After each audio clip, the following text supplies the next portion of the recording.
Hello, witchy peeps and family.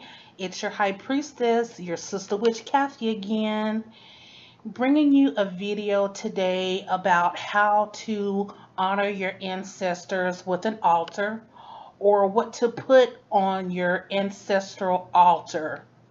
Now, here's a little photo of mine. This is actually my photo. Now, this is not an ancestor altar. This was an altar that I had made to Oshun a little while back. I do work with Oshun. She's a goddess. She's an Orisha.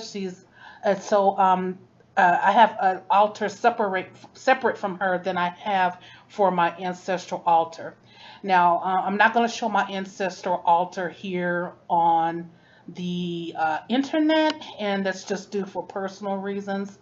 I think that if that's something that you want to do, if you want to show your ancestor altar, that's fine. But I'm actually not going to do that any longer due to personal reasons and with me practicing and doing work for clients. Those type of things that I have showed, I'm going to be a little more private with that and not show that. So to move on, now I have 3 steps here how to set up your ancestral altar or how to work with your ancestor altar. Now, the number one thing you want to make sure you have on your altar is food and drink. Okay. You want to make sure that you have your offerings to your ancestors. Okay, you want to make sure that you have things like maybe rum, vodka, wine, different things that your ancestors may have liked. Now, I'm talking about your immediate ancestors or the ancestors that were good to you in your life or the ones that gave you favor, the ones that took care of you and also that would have your best interest.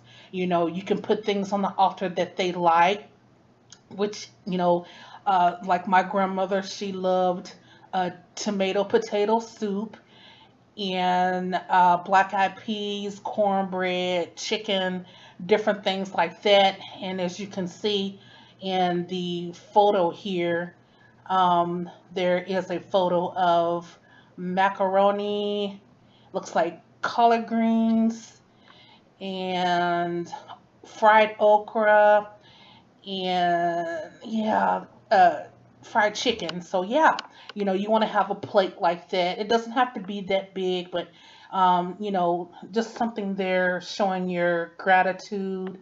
And people get worked up about things like that. You think you're wasting food or whatnot, but you're not really wasting anything. I mean, really, if you could put half of that plate on your altar or whatever, that's just something that might actually end up going to waste anyway. So don't worry about that. And also, like I said, it's just about the intent, it's just about the respect. And if you can see here, there's so many other cultures that do the same thing. The Chinese, Japanese, they all give food and different things like that to their ancestors for offerings. And this is to help you in with obtaining wisdom and protection from your ancestors, and just making the connection with them. This is going to help you actually in your life. This is just to enhance your life, having an ancestral altar. And you do have a choice if you actually want to do workings on that, or not. That just kind of depends on you and what you want to do. And also, things like fresh water. If you had a cousin that passed away and they like, potato chips or something like that, you kind of want to make that your own, what you put up there. It's not about actually what you're serving them as far as the food offering and the drink offerings go, but it's just about your intent and your sincerity about it with your ancestors. And you don't keep that food, I would say no more than a day or two, especially if it's something that's very perishable. If it's something like fruit, you might be able to keep it like maybe 3 days or something like that, but you definitely want to throw it away. You do not want to eat it. I actually saw a question with someone that asked if you should eat that. And no, you shouldn't eat that what you put on your altar. You definitely want to discard that and throw it away. Okay, and the second thing when setting up your ancestral altar or what to put on your altar is to make sure you have photos of the deceased or the dead on there. You do not want to put photos of the living on your altar. That's like a big no-no. And some people may not know that, or some people may not, actually think that that would make a difference when they're first starting out doing work and whatnot. But it's something that's kind of like universal in all the spiritualist community and spiritual community, is to make sure that you have only pictures of the deceased on your altar. And I don't know the whole science behind it, but I'm not going to question that.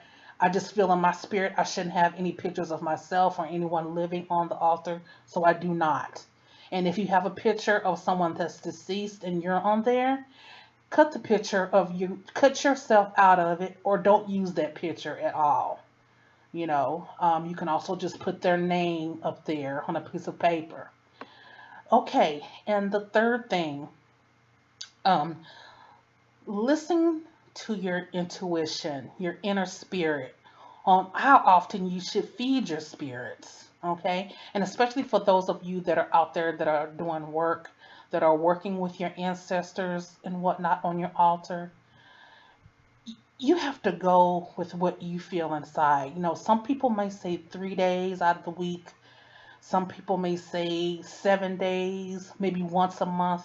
You have to go with what you feel. If you feel a need to do it every day for a week, then do it every day for a week.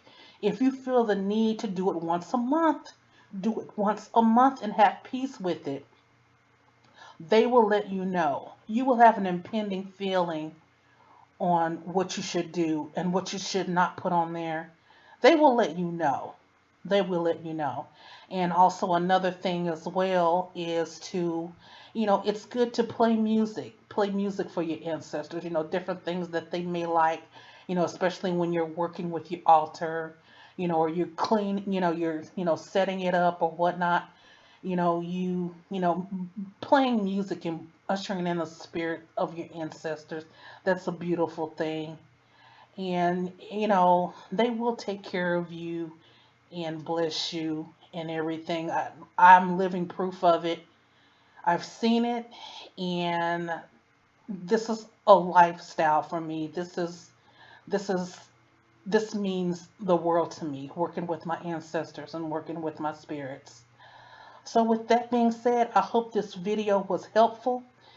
If you would like a private reading with me, you can contact me at highpriestesskathy@yahoo.com or highpriestesskathy@gmail.com, or you can find me on my fan page on Facebook. I should have the link there, or you can reach out to me here on YouTube. And I hope that this video was very helpful for you. So with that being said, take care and bye-bye.